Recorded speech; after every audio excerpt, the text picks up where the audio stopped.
नमस्कार मित्रों, हमारी सीरीज चल रही है एपिसोड नंबर 15 की, जिसमें हम बात कर रहे हैं भृगु संहिता की। भृगु संहिता के अंतर्गत आज हम बात करने जा रहे हैं धनु लग्न के तृतीय भाव में चंद्रमा स्थित हो तो उसके क्या फलादेश होंगे। प्रथम भाव में 9 नंबर का मतलब होता है धनु लग्न, और धनु लग्न में चंद्रमा अष्टम भाव का स्वामी होता है। अष्टम भाव का स्वामी होकर जब यह अपने स्थान से अष्टम स्थान और कुंडली के तृतीय स्थान में स्थित हो जाता है तो यह अत्यंत अशुभ फल प्रदान करने वाला बन जाता है। देखिए, जब हमने लघु पारशरी की बात करी थी तो आपसे चर्चा करी थी कि अष्टम भाव मृत्यु भाव होता है। अष्टम का अष्टम यानी तृतीय भाव भी मृत्यु भाव होता है। तो यहाँ पर मृत्यु भाव का स्वामी मृत्यु भाव में ही स्थित हो रहा है, अष्टम भाव का स्वामी तृतीय भाव में स्थित हो रहा है। तो यह तृतीय भाव को विशेष रूप से खराब कर देने वाला बन जाएगा। अष्टम भाव के जो भी कंटेंट्स हैं उसको यह तृतीय भाव को प्रदान करने वाला बन जाएगा। देखिए, तृतीय भाव ऑलरेडी बहुत ज़्यादा नेगेटिव भाव होता है। तृतीय भाव होता है परिश्रम का, संघर्ष का, प्रयासों का, मेहनत का और छोटे भाई या छोटी बहन का। इनसे संबंधित व्यक्ति को नकारात्मक फल प्राप्त होंगे। विशेष रूप से या तो व्यक्ति के छोटे भाई और छोटी बहन होंगे नहीं, अगर होंगे तो वह स्वास्थ्य से उनका स्वास्थ्य खराब रहेगा, उनको सामाजिक रूप से पीड़ा पहुंचेगी, उनको आर्थिक रूप से पीड़ा पहुंचेगी, मतलब सुखद उनका जीवन होगा नहीं। तो ये इंडिकेशन देता है कि तृतीय भाव विशेष रूप से खराब हो रहा है। इसके अलावा चंद्रमा धन का कारक ग्रह होता है, सुख का कारक ग्रह होता है, नींद का कारक ग्रह होता है, सुकून का कारक ग्रह होता है और रिलैक्स का कारक ग्रह होता है। तो जब यह पूर्ण रूप से दूषित हो जाता है तो व्यक्ति को रेस्टलेस लाइफ देता है, व्यक्ति को परेशान करता है। मेहनत, संघर्ष, प्रयास और असफलता प्राप्त कराने वाला यह चंद्रमा बन जाता है। ओवरऑल अगर देखें तो यह चंद्रमा व्यक्ति को बेहतर फल प्रदान नहीं करेगा।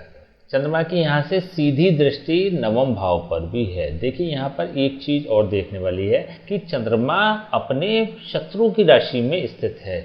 यहाँ पर कुंभ राशि है और कुंभ राशि का स्वामी होता है शनि। शनि के घर में चंद्रमा स्थित है तो चंद्रमा और विशेष रूप से नकारात्मक फल प्रदान करने वाला बन जाएगा, कमजोर हो जाएगा। तो जब यह नवम भाव पर दृष्टि भी देगा तो व्यक्ति के जीवन में संघर्ष को बढ़ा देने वाला बन जाएगा। व्यक्ति के जीवन में संघर्ष बढ़ा देता है, भाग्य की उन्नति नहीं करता है, भाग्य की अवनति करता है।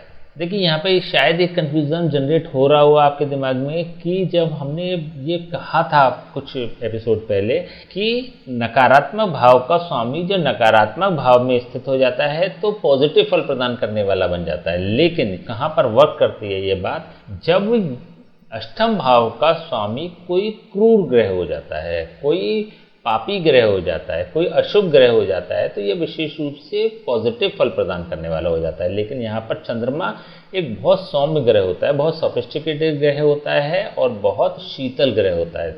तो जब यह सौम्य ग्रह तृतीय भाव में अष्टम भाव का स्वामी होकर पहुंचता है तो यह पूर्ण रूप से खराब फल प्रदान करने वाला बन जाता है, क्योंकि अष्टम भाव के नेचर और चंद्रमा के नेचर आपस में मेल नहीं खाते। तृतीय भाव का नेचर और चंद्रमा का नेचर आपस में मेल नहीं खाते। देखिए, मित्र कौन कौन हो सकते हैं? मित्र या तो दो क्रूर ग्रह हो तो वो मित्र हो सकते हैं, दो अशुभ ग्रह हो तो वो मित्र हो सकते हैं, दो पापी ग्रह हो तो वो मित्र हो सकते हैं, अथवा पापी ग्रह अशुभ ग्रह का मित्र हो सकता है, अथवा अशुभ ग्रह पापी ग्रह का मित्र हो सकता है। तो ये जो कंटेंट्स होते हैं ये मिलते जुलते होते हैं। लेकिन यहाँ पर चंद्रमा अपने आप में बहुत ज़्यादा सौम्य ग्रह होता है। जैसे चंद्रमा हो गया, गुरु हो गया, शुक्र हो गया, ये सौम्य ग्रहों की श्रेणी में आते हैं। तो जब सौम्य ग्रह पे इस तरह के प्रभाव पड़ते हैं तो वो पॉजिटिव फल प्रदान नहीं करते, इसलिए नवम भाव को भी यह पीड़ित करने वाला बन जाएगा। चंद्रमा होता है चतुर्थ भाव का कारक।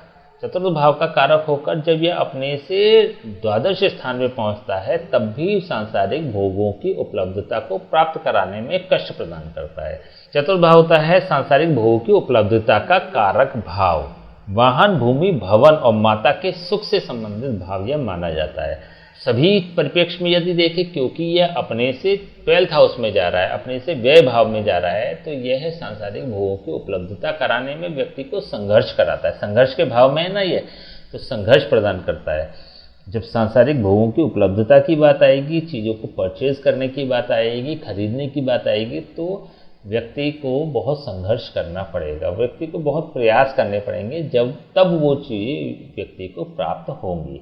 तो ओवरऑल देखें तो धनु लग्न में चंद्रमा अशुभ प्रभाव ही देता है, विशेष रूप से तृतीय भाव में बैठकर अशुभ प्रभाव ही देने वाला बन जाता है।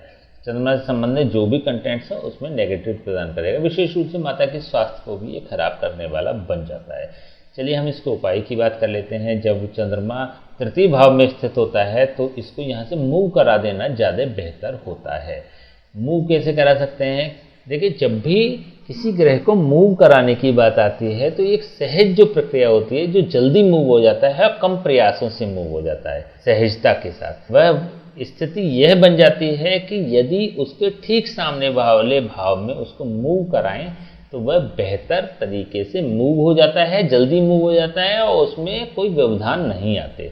तो एक ये भी हो सकता है कि इसको 9th हाउस में मूव करा दिया जाए। 9th हाउस में मूव कैसे कराएंगे कि 43 डेज लगातार चावल मंदिर में देना शुरू कर दें। 43 डेज के बाद ये 9th हाउस में मूव हो जाएगा। एक काम तो ये कर सकते हैं। अगर आपको जल्दी रिजल्ट चाहिए और क्विकली चाहिए तो ये काम कर सकते हैं। क्विकली से सीधा सा मतलब ये हो गया जैसे माता का स्वास्थ्य ज़्यादा खराब है तो आप कर सकते हैं। यदि आप डिप्रेशन में जा रहे हैं तो आप कर सकते हैं, या फिर कोई ऐसी स्थिति हो रही है कि बहुत ज़्यादा स्वयं के बीमार होने की स्थिति बन रही है, क्योंकि देखिए चंद्रमा जो होता है अपनी उम्र में व्यक्ति को बीमार भी करेगा। 12 साल की अवस्था, 24 साल की अवस्था, 36 साल की अवस्था, 48 साल की अवस्था, ये अवस्थाएं वो होती हैं जिसमें कि व्यक्ति बीमार पड़ता है या एक्सीडेंट भी हो सकता है, क्योंकि अष्टम भाव भी एक्सीडेंट का कारक भाव होता है और तृतीय भाव भी एक्सीडेंट का कारक भाव होता है। विशेष रूप से अष्टम भाव तो होता ही है, क्योंकि यह अष्टम का अष्टम है, इसलिए यह तृतीय भाव भी एक्सीडेंट का कारक भाव बन जाता है। तो ये एक्सीडेंट भी करा देता है अपनी उम्र में। अथवा यदि चंद्रमा की महादशा अथवा अंतरदशा चल रही है तब भी ये विशेष रूप से नेगेटिव प्रभाव देगा। तो ऐसी स्थिति में इसको क्विकली मूव कराना पड़ेगा। तो ये वाला उपाय आप कर सकते हैं। अन्यथा यदि आपके पास समय है या बहुत ज़्यादा परेशानी नहीं है तो ऐसी स्थिति में आप इसको 11th हाउस में मूव करा दें। महिलाएं अपने दाहिने हाथ की कलाई में और पुरुष अपने बाएं हाथ की कलाई में चांदी का कड़ा 50 ग्राम से ऊपर का शुक्ल पक्ष में धारण कर सकते हैं, जिससे कि ये 11th हाउस में मूव कर जाएगा और तृतीय भाव से या मार्केट से इसके प्रभाव समाप्त हो जाएंगे। इसके अलावा किसी ब्राह्मण से बात करके इसके समय समय पे जाप और हवन तो कराते ही रहें, जिससे कि ये नेगेटिव प्रभाव प्रदान नहीं करेगा। अथवा किसी ब्राह्मण से बात करके घर पर ही भगवान शिव का रुद्राभिषेक 5 सफ़ेद चीज़ों से समय समय पर करवाते रहना चाहिए, जिससे कि ये नेगेटिव फल प्रदान नहीं करेगा। ठीक है, तो आज हमने बात करी धनु लग्न के तृतीय भाव में ये चंद्रमा स्थित हो तो उसके क्या फलादेश होंगे। नेक्स्ट वीडियो हम बात करेंगे धनु लग्न के चतुर्थ भाव में ये चंद्रमा स्थित हो तो उसके क्या प्रभाव पड़ेंगे। तब तक के लिए हमें आज्ञा दीजिए। नमस्कार।